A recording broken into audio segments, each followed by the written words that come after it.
Due to the graphic nature of this haunted place, listener discretion is advised.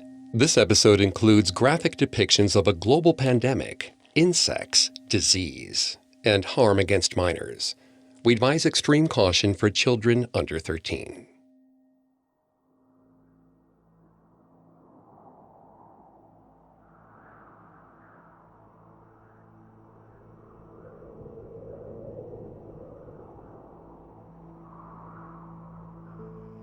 The walls were close, closer than he liked. During the day, he strolled through the halls of the Royal Exchange of Edinburgh up above. But when night fell, his business was down below, in the warren of homes beneath the great building's foundations.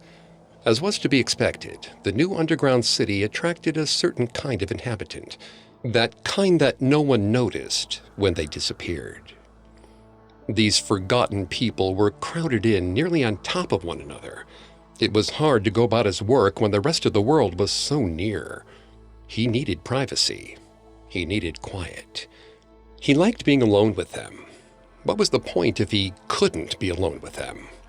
So he took his time, waited for the dark. The real dark, not just the dark of the catacombs his prey huddled in. He took a drunkard first, a warm-up. Easy practice with a steady end. Then a woman laying in the dark. She was easy to find thanks to her baby's scream carrying off the curved brick ceiling. Somewhere in the distance, he heard a cough. It too echoed up the walls. He returned to his bloody work, but the cough came up again, carrying in the dark. It was a strange noise, so small, so far away. Then, it was right next to him, a looming figure in black, with a face of pale white. He started to yell, but the last cough, right by his ear, snuffed out his candle. And he, too, was swallowed by the darkness.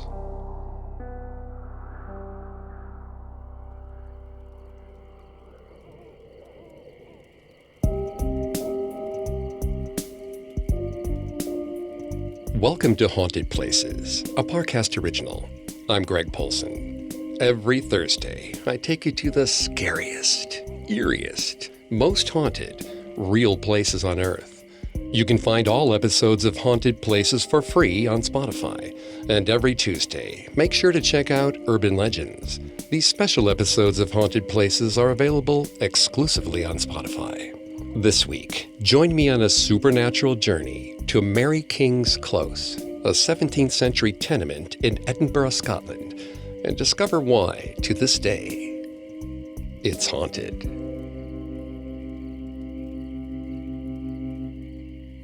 We will take our first steps underneath Edinburgh after this.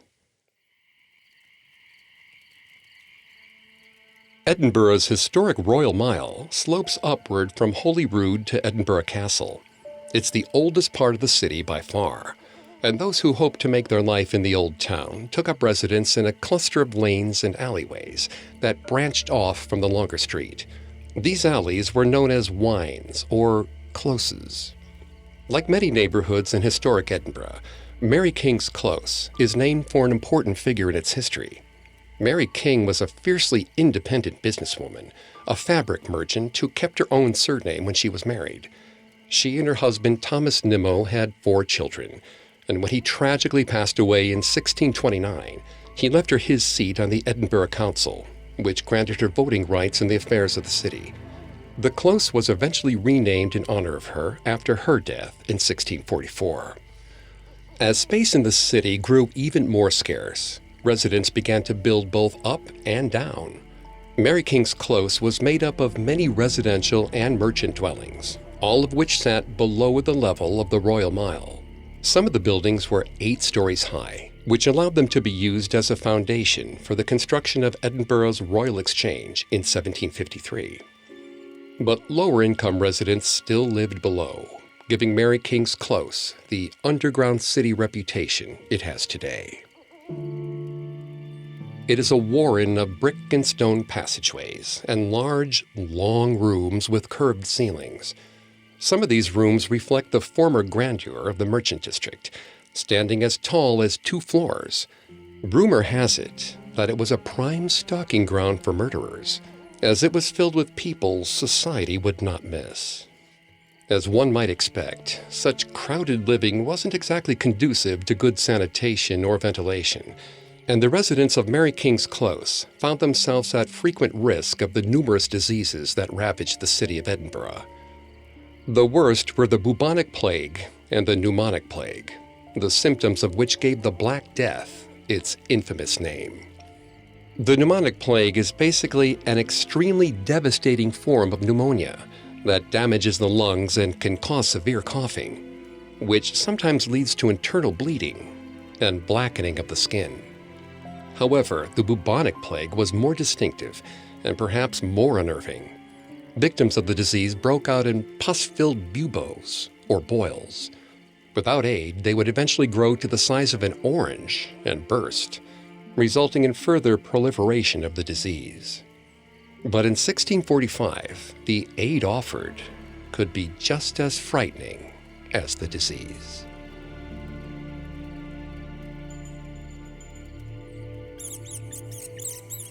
Annie had a fascination with rats. She loved to follow them around the small alleyways, ducking below shop stalls and evading feet and carts. Rats were smarter than humans. They found the little cracks in the stone to burrow in. Looking for them made Annie smarter as well. She could never find a rat in the same space twice, so she had to think creatively. Her father told her that she needed to stop chasing the filthy things. She defended their honor valiantly. If only the insects hadn't undermined her argument. One of them had burrowed in her body. It wasn't the rat's fault. She cleaned them with her own hands.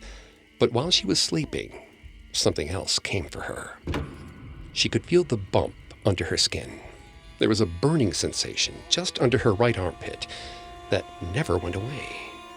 It made it hard to crawl through the alleyways. At dinner, she could not stop rubbing her side. Her father asked her what was wrong. Annie dropped her hand quickly. He didn't inquire any further over dinner, but at bedtime, he asked to check on the spot that was bothering her. The bug was growing inside her.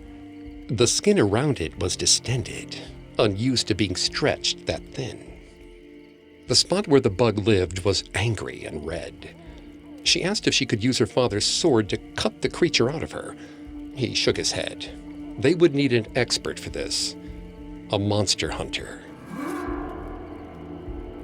He promised to make the arrangements for Annie the next morning. She nodded and accepted his goodnight kiss on the cheek. But sleep never came. The thing inside her was moving. No, things, insect-like, itchy. They'd taken over her stomach as well.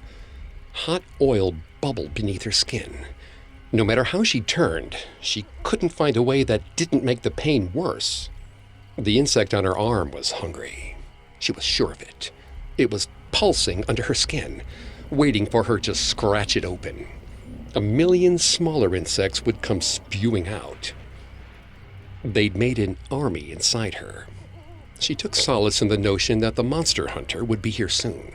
If her father trusted this person, they must be very good at their job. In the morning, she noticed there was something wrong with her legs. Maybe it was her eyes. The floor kept bending and shifting beneath her feet. She would stumble on her feet and had to be caught by her mother. Her mother held a white rag in her hand. She told Annie it was to let the monster hunter know that they needed his help. Annie offered to hang them up. Her mother refused. There were small lines of water along her cheek. Annie asked what happened. Her mother shook her head and excused herself to hang up the rags. As her mother opened the door, Annie's father charged into the room. He scooped Annie up in his arms and began to carry her outside. Her mother was furious, screaming for him to bring her back. Annie was dizzy. The insects were making their way toward her mouth. They'd spill out of her and onto the floor if her father kept this up. She tried to warn him, but he cut her off. He told her that the close was being walled in. She didn't understand what he meant. There were walls all through the close. How could one more make a difference? Her father growled quietly to himself. This one was meant to shut them out from the rest of the world. They could all die down here. She saw the rag fall from her mother's trembling hands. Annie still didn't understand. How could they be shut off from the rest of the town? They were part of it, just like the rats. The rats and their little hiding spots, cracks in the walls. Annie told her father not to worry. They would find their own little cracks. He smiled sadly at her and held her tightly in his arms. The swarm of insects beneath her skin stirred, quivering with each painful breath. The pressure grew, moving from a dull ache to a searing torture at the slightest touch. Annie tried to pull away, but her father squeezed her harder. She could feel him sobbing against the top of her head. A sharp jab of pain tore through her arm. She shrieked as the bump burst, spewing the hot oil she'd imagined down her side. Annie waited for the insects to rush out. But nothing came. Only clouded white and sticky red fluid. Annie looked up at him and asked where the bugs had gone. He didn't have an answer. He shared a private look with her mother and then told her to escape if she could. She had to hurry. Annie wobbled as her feet touched the ground. The oil was still surging up her throat. Maybe the insects were hiding somewhere in her, waiting. The ground was still moving, twisting before her. Her father pushed her softly, but she staggered from the force. Annie clutched the wall tightly and whispered to her rat friends that they needed to guide her now.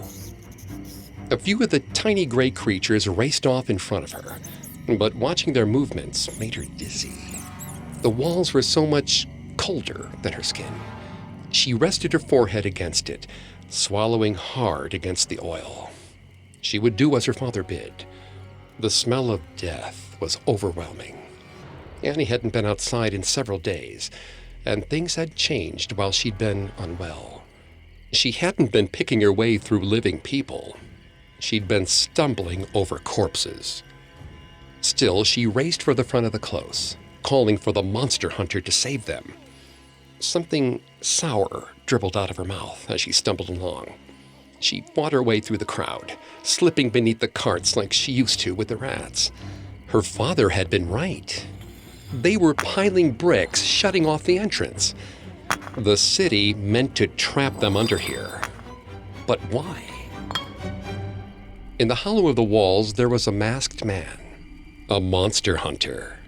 He had a long, curved beak and skin made of wax, his head tilted to the side. Large, round eye holes were carved out of the front, but she couldn't see any eyes. Still, she got the sense that he was watching, trying to pick out the monsters in the throng. The wall was now too high for her to climb on her own. Annie scrambled upwards, using dead bodies for leverage, ignoring the slime and the smell. She needed to reach the monster hunter. He could help her family. He could save them.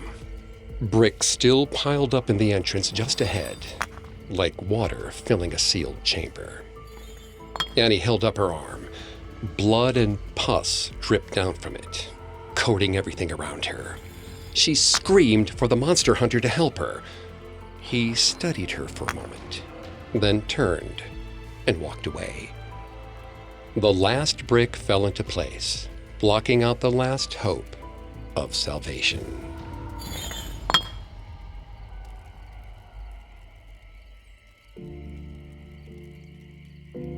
The summer of 1645 was the most painful in Edinburgh's history.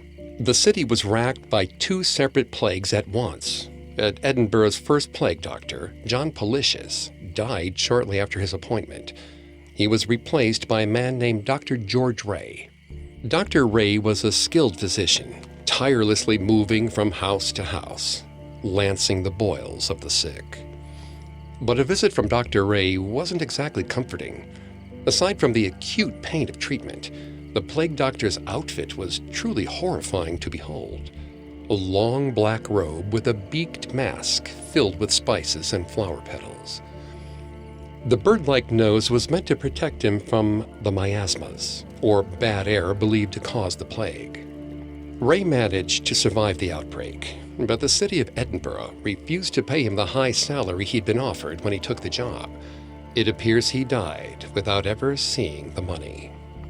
This callous behavior by the Edinburgh Council may have given birth to another rumor about Mary King's Close, that the area was bricked up by the city for weeks in order to contain the plague.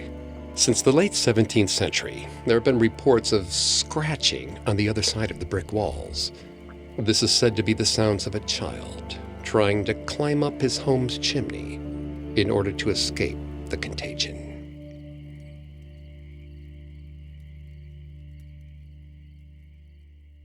Up next, new residents of the Close experience its first haunting.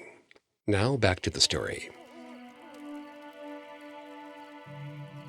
Scotland has always had a fascination with the supernatural.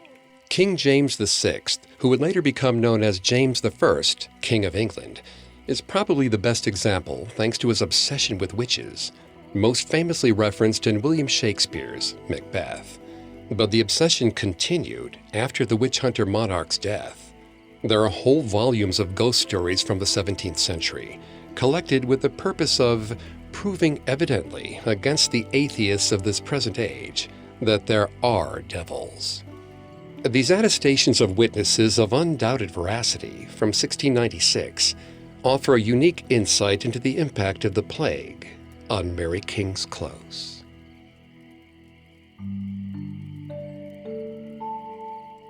When Thomas had first purchased their new house, Orinda had been dismayed to learn that it was in Mary King's Close. Only 40 years had passed since the plague.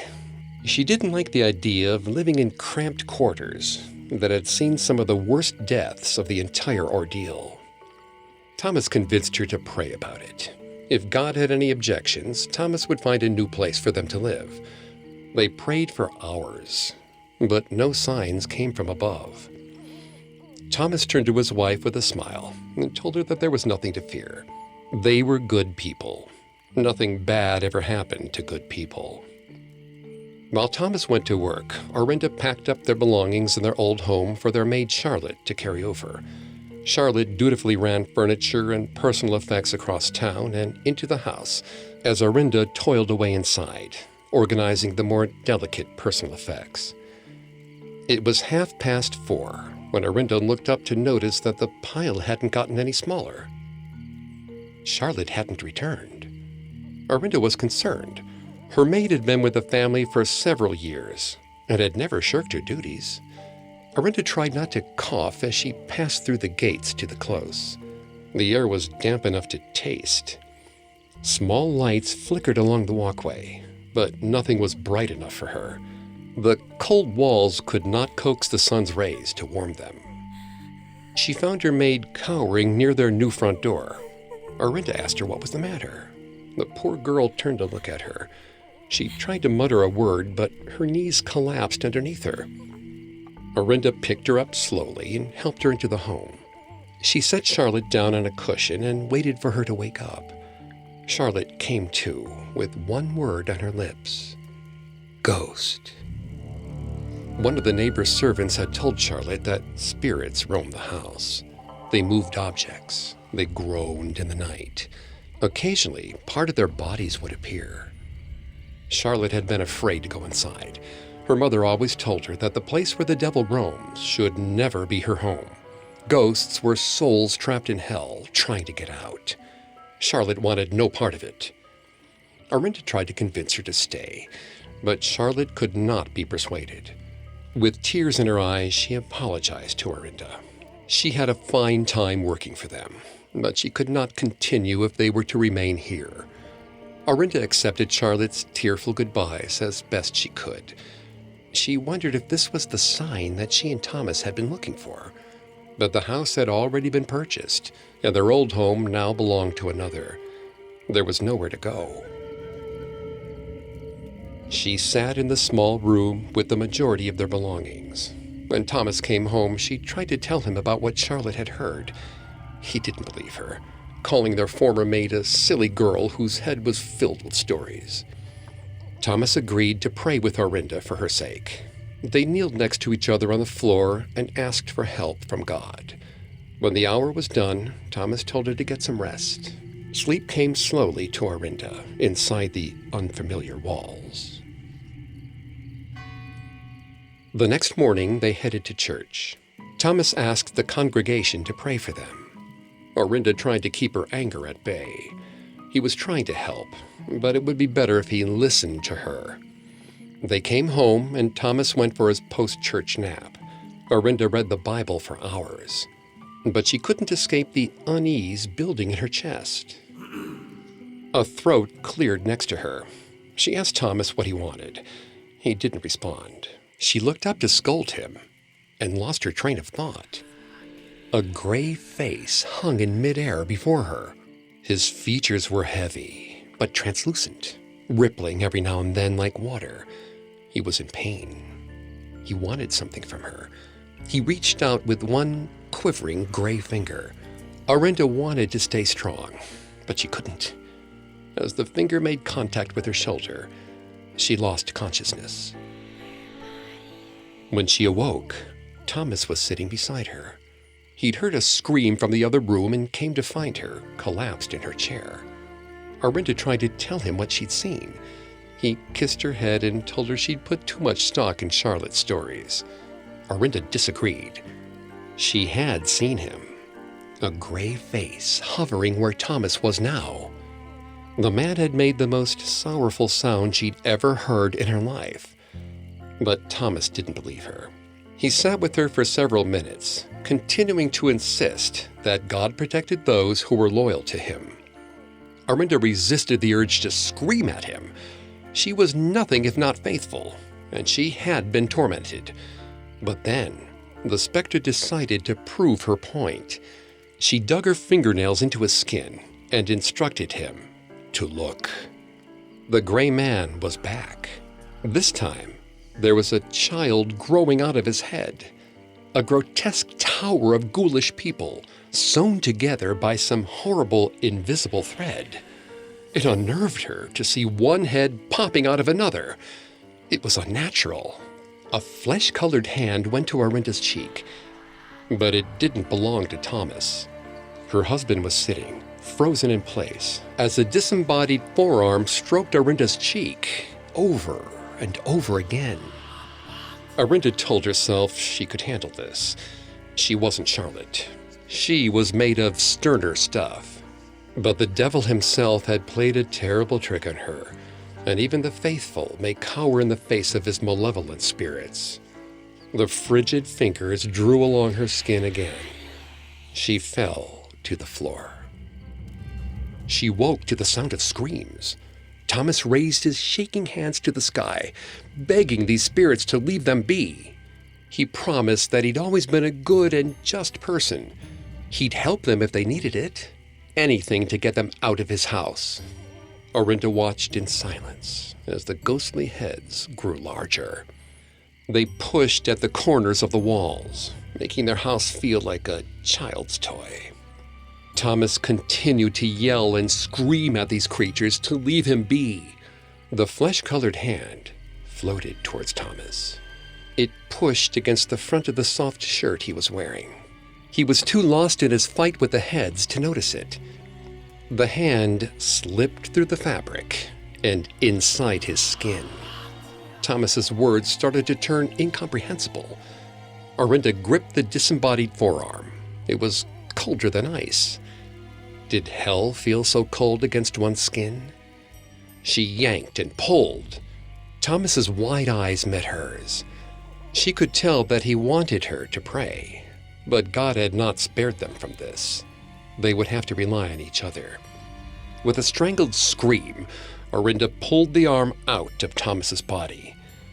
Everything went still. Orinda's gaze dropped to the wet, throbbing thing in her hand. A guttural cry left her lips. Her husband's heart was beating inside her palm.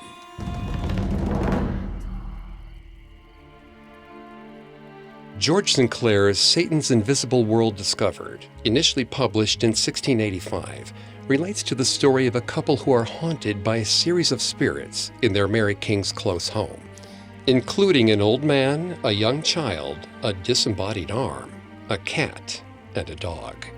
The couple repeatedly drop to their knees to pray the ghosts away.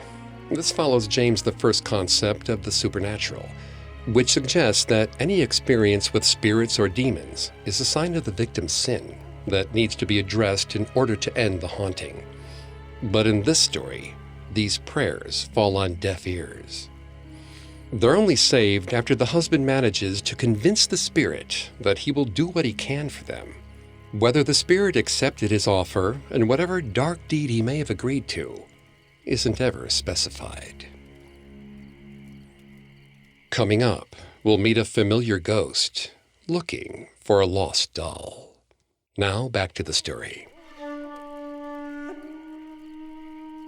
In the 1990s, a Japanese psychic named Eiko Gibo visited Mary King's Close while filming a documentary about the haunted places of Britain. She found herself struggling to enter one of the rooms off an adjacent alley. She was met by the presence of a child who had been separated from her parents. The spirit was searching for something, she said, and without it, she could not rest.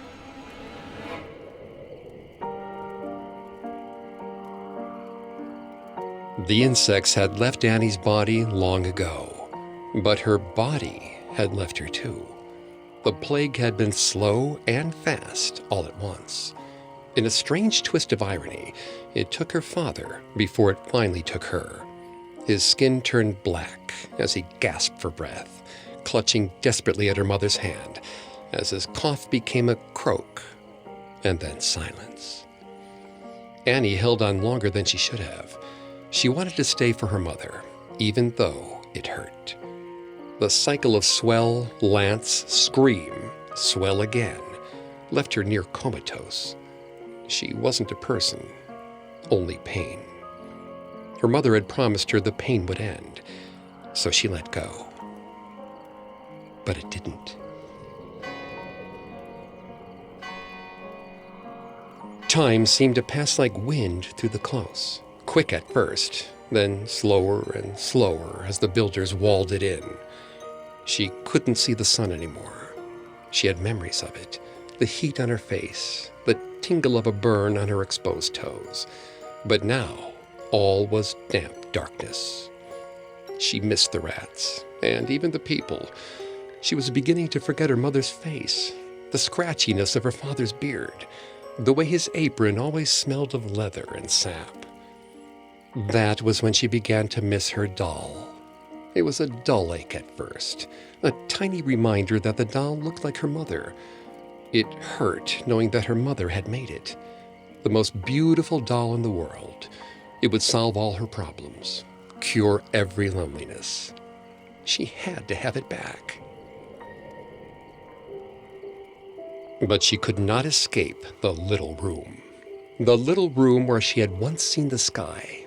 It tortured her day and night. She screamed and cried, demanding that someone help her, see her, love her, or at the very least, bring her doll back. Weeks turned to months, months turned to years. She swore that she would find a way to repay her rescuer 1,000 times over. There must be something she could do, some secret treasure beneath Edinburgh that she could find and offer to them. But first, she had to escape. She needed her doll. Years turned to decades. Annie began to stomp around the small square room. She was angry, angrier than she'd ever been. She wanted her doll. She wanted her home. But she was home. It was just very, very different. Decades turned to centuries. The air grew filthy around her. With each year, her coughs became louder and louder. Her non-existent lungs begged for respite, but she could offer them nothing. She did not breathe, and that made the pneumonia so much worse. It ate away at her soul like pitch, sticking to every pore, muddying every sense. Winter was bitterly cold that year, and she shivered, non-existent teeth chattering. It was then, without the grace of sunlight or the kindness of heat, that she made a new vow. There would be no reward for the person who rescued her. If she had an ounce of power in her, she would destroy them. She wanted her doll. She needed her doll. That was it. She needed nothing else. It wasn't so much to ask for. Then, one day, after centuries, she had visitors. There was a woman standing on the threshold of Annie's prison, small, with bright red lips and dark hair. She looked like no one Annie had ever seen before. The woman paused, clutching the frame of the entrance. Her companion held his arms out, as if preparing for her to faint, the way that weak-willed housewife did so long ago. But the red-lipped stranger did not fall. She only swayed, squinting at the darkness Annie always hid in. Annie tilted her head, squinting, trying to understand. The woman didn't speak. She only shook and twitched. Annie growled petulantly. The woman's eyes rolled back in her head. Annie rolled her own eyes in response. The woman grasped blindly for her companion's hand. Annie screamed at her to leave. The woman flinched, gaze fixed straight on Annie's own. The woman could see her. They looked at each other, challenging to see who would break the silence, a battle of wills neither fully understood. The woman spoke first. She wanted to know what was wrong. Everything was wrong. Anyone could see that. Annie wanted her doll. If she could not have it, she would do her best to wreak havoc by any means she could. She would rend flesh from bone. She would tear brick from brick. Annie would be more frightening than every dog or beast she had ever seen. The woman nodded sagely. Yes, that did seem proper for a little girl who had waited more than 300 years for someone to come along. Annie blinked, finding wetness on her cheek, tears gliding over the whites of her eyes. She just wanted her doll. The woman said she understood and promised to be back. Annie's lip quivered. It wasn't fair. It wasn't fair that she got to leave. The woman tried to soothe her, but Annie screeched and screamed. The air grew cold. The stale air whipped through the tight caverns. A stench of rot and flame rose from below. The woman's companion shivered. But the woman did what every parent knows they sometimes have to do. She left the little vault beneath the earth, letting the little ghost girl cry out all her rage and anguish. Annie screamed until the lungs she didn't have burned. She was left hyperventilating, gasping for air that would never come. Then she sat in silence for what felt like another eternity. She didn't hear the footsteps returning or the video camera turning on. She only felt the small weight of a doll landing beside her. Annie looked up slowly. The doll didn't look the way she remembered, but it was beautiful, and it was hers. It didn't make the pain go away. It didn't make the fever ebb. But for the first time in 300 years, Annie smiled.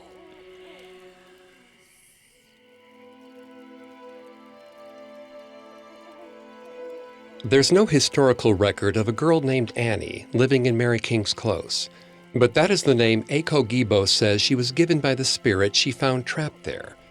Annie pleaded with Gibo, saying she'd lost her parents and her doll, wanting desperately to be with both of them. Gibo bought Annie a doll and left it in the room with her. She told the authorities that the girl would be at peace as long as the doll was there. Soon, others offered their own donations, and Annie has now received dolls from all over the world. There's been one complication, however. Annie's original doll, the one Gibo gave her, went missing on April 17, 2019. And rumor holds that the room has grown inhospitable once again.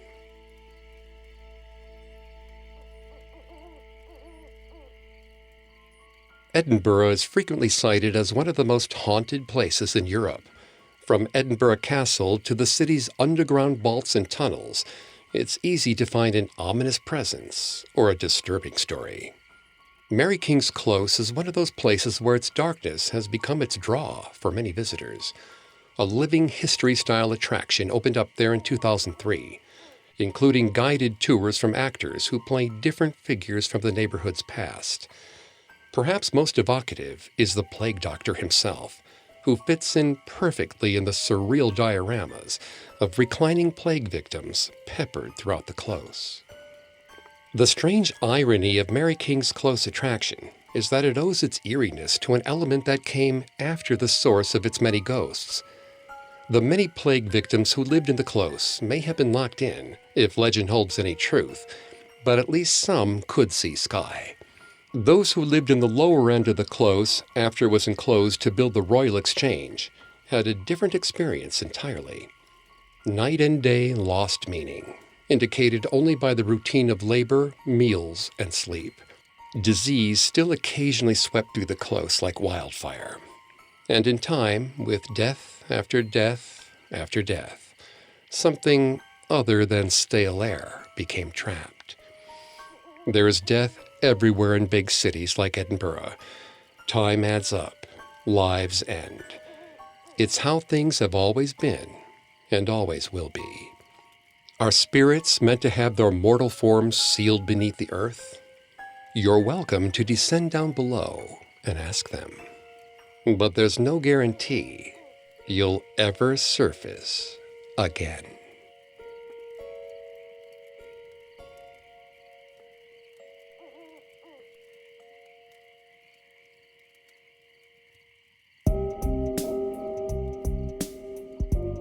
Thanks again for tuning into Haunted Places. We'll be back on Thursday with a new episode. And don't forget to come back on Tuesday for our Urban Legends series, available only on Spotify. You can find more episodes of Haunted Places and all other Parcast originals for free on Spotify. Not only does Spotify already have all of your favorite music, but now Spotify is making it easy for you to enjoy all of your favorite Parcast originals, like Haunted Places, for free from your phone, desktop, or smart speaker.